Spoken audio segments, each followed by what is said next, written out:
Salam Indonesia, salam Nusantara dari Sabang sampai Merauke, dari Miangas sampai Pulau Rote. Mantaplah iman kita, mantaplah kasih kita, mantaplah pengharapan kita tentunya dalam Yesus Kristus yang menjadi Tuhan dan Juru Selamat kita dan Juru Selamat dunia.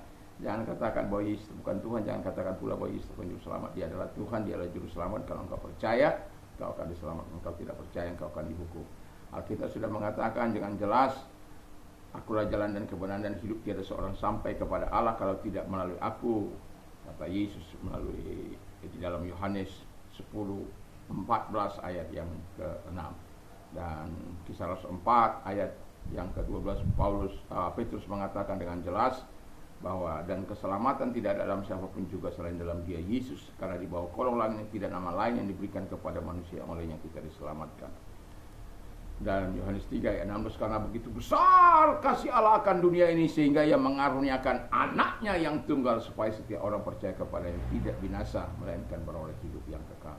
Dan Roma 10 ayat 9 dan 10, dengan hati percaya engkau dibenarkan, dengan mulut mengaku engkau diselamatkan.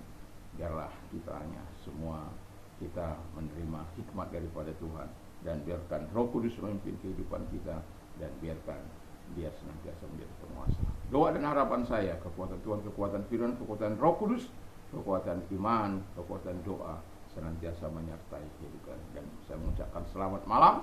Sebelum kita rehat, biarkan kita mendengarkan firman Allah. Kiranya Tuhan Yesus memberkati. Sebelumnya kita berdoa. Terima kasih Tuhan, biarlah Roh Kudus menolong kami, memimpin kami dalam hidup ini, dalam nama Yesus. Haleluya. Amin. Saya akan membacakan dalam Kisah Rasul 1 ayat 8, demikian bunyi firman Allah. Tapi kamu akan menerima kuasa kalau Roh Kudus turun atas kamu, dan kamu akan menjadi saksiku di Yerusalem dan di seluruh Yudea dan Samaria dan sampai ke ujung bumi. Ayat yang ke-7, jawabnya, engkau tidak perlu mengetahui masa dan waktu yang ditetapkannya Bapa sendiri menurut kuasanya. Haleluya. Puji nama Tuhan. Tema kita adalah Live for Christ, hidup untuk Yesus. Dan dari pembacaan ini kita bisa melihat para murid yang begitu luar biasa di tengah-tengah situasi kesulitan, kehidupan yang labil, masa-masa di mana mereka mengalami transisi iman, dan mereka tahu bahwa guru mereka tidak lagi bersama-sama dengan mereka, dan mereka tahu bahwa guru mereka telah mengalami penyiksaan, dan itu membuat pukulan bagi mereka. Tetapi pesan-pesan Tuhan telah nyata bahwa Yesus tidak akan membiarkan mereka, Yesus akan memimpin mereka. Dan ayat ini juga kita lihat bagaimana dia mengatakan bahwa supaya jangan pergi dari Yerusalem sampai mereka dipenuhi oleh kuasa yang maha tinggi. Karena ketika Tuhan memimpin mereka, mereka mau dipimpin oleh Tuhan, dan pada akhirnya kuasa itu mereka miliki. Dan ketika kuasa itu mereka miliki, Roh Kudus datang kepada mereka, mereka menjadi orang yang sangat-sangat radikal. Dalam radikal di sini bukan untuk melakukan kekerasan dan lain sebagainya. Radikal dalam iman untuk mentaati Yesus sepanjang umur hidup mereka. Dan itulah sebabnya kalau kita lihat para murid, reaksi daripada murid untuk mengikut Yesus, mereka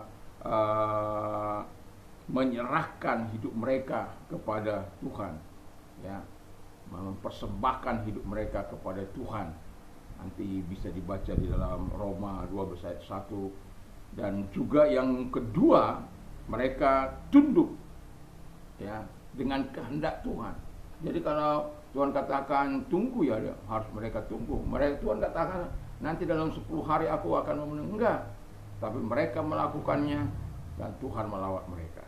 Jadi, dan dari pimpinan itu mereka rela dipimpin oleh Tuhan, oleh Kristus, dan kemudian mereka mempersembahkan hidup mereka tunduk kepada kehendak Tuhan, Roma 12 ayat 2, dan mereka juga belajar dari dia. Dari setelah mereka dipenuhi oleh Roh Kudus, mereka melihat hidup itu menjadi berubah. Ya, karena apa? Yesus yang begitu luar biasa melalui kuasa Roh Kudusnya mencelikkan hati mereka, rohani mereka, memperbaharui kehidupan mereka dari dalam, ya, sehingga mereka mengalami yang namanya transformasi daripada Tuhan, sehingga mereka mau belajar dari dia, dari hidupnya, ya, hidup Yesus maksud saya, bagaimana Yesus memberikan teladan yang begitu luar biasa, sekalipun para muridnya meninggalkan dia, tetapi dia tidak bersungut-sungut ketika dia Tuhan izinkan untuk berada bersama-sama dengan mereka 40 hari sebelum dia naik ke sorga. Dan begitu luar biasanya Tuhan itu. Dan para murid dan mereka dengan rela mempersembahkan hidup mereka, rela menuruti kehendak Yesus, dan juga rela belajar dari dia, dari hidupnya, dari pengajarannya. Jadi dari hidup Yesus dan pengajaran Yesus, mereka bagaimana harus bertumbuh dalam Tuhan. Dan itu sebabnya ketika mereka dipenuhi oleh kuasa Roh Kudus, mereka tidak lagi takut, mereka tidak lagi melarikan diri oleh karena situasi kondisi, tapi mereka dengan lantang untuk menghadapi. Karena apa? Mereka bukan melakukan kejahatan, tapi mereka melakukan apa yang baik dan benar di mata Tuhan. Dan kiranya kita juga mengalami terobosan dalam hidup ini, dalam mengikut Tuhan Yesus, sehingga tidak ada kemunafikan, tidak ada bunglon dalam hidup kita, tapi kita mengatakan ya di atas ya, tidak di atas tidak, karena selebihnya daripada itu adalah dosa. Tidak ada kompromi terhadap dosa dan kejahatan, karena kadangkala gereja Tuhan hidup dalam kompromi supaya dapat diterima, supaya dapat diakomodasi. Haleluya. Tapi saya mau katakan kepada kita, mungkin untuk sementara engkau nyaman, tetapi tidak untuk selamanya. Kalau engkau tidak bertobat, engkau akan hilang dari hadapan dia. Dan itu sebabnya orang-orang dipimpin oleh Yesus, dia akan melakukan kehendak Yesus, bukan kehendak manusia. Dan itu sebabnya mereka mempersembahkan hidup mereka, mempersembahkan tubuh mereka sebagai persembahan yang hidup, kudus dan berkenan di hadapan Allah. Karena dia tahu itulah sesuatu yang menyenangkan hati Tuhan. Dan mereka juga bukan melakukan kehendak mereka, tapi melakukan kehendak Bapa, kehendak Yesus, hingga mereka menikmati segala pertolongan daripada Tuhan. Yang kemudian yang terakhir yaitu mengenal kuasa Roh Kudus di dalam mereka. Haleluya. Kalau engkau tidak mengenal kuasa Roh Kudus dalam hidupmu, kau tidak akan pernah menggunakan kuasa itu dalam hidup. Saya bersyukur sejak 1 Maret 1987. Kenapa saya mengatakan ini terus menerus? Karena saya tahu bahwa kuasa Tuhan tidak pernah meninggalkan setiap orang yang percaya kepada Dia. Kuasa itu akan terus mengalir dalam kehidupan orang-orang percaya, dan kuasa itu yang akan memagari, melindungi, menjagai. Dan itu sebabnya kita sebagai orang percaya terus perlu menyerahkan hidup kita kepada Tuhan, melakukan kehendak Tuhan, dan mengikuti segala ajaran-ajaran Tuhan, supaya apa yang dikatakan oleh kuasanya yang dahsyat itu, kuasanya yang luar biasa itu, dapat kita nikmati sepanjang hidup kita. Dan kuasa Roh Kudus yang Tuhan sudah berikan kepada kita membuat kita menjadi saksi untuk melakukan memberitakan kabar kasih karunia, baik di keluarga kita, baik di tengah-tengah di mana kita ada. Terlebih kuasa itu akan menyertai setiap pemberitaan firman Allah yang kita harapkan. Saya seringkali mengatakan kalau saya membaca khotbah Yesus di bukit, Matius 5 ayat 7, Matius 5 sampai Matius 7 itu, dan 20 ayat terakhir 28 29 itu sesuatu yang sangat menggelitik hati saya. Karena apa? Bahwa Yesus mengajar setelah mereka diajar, mereka kagum atas pengajaran Yesus. Karena apa?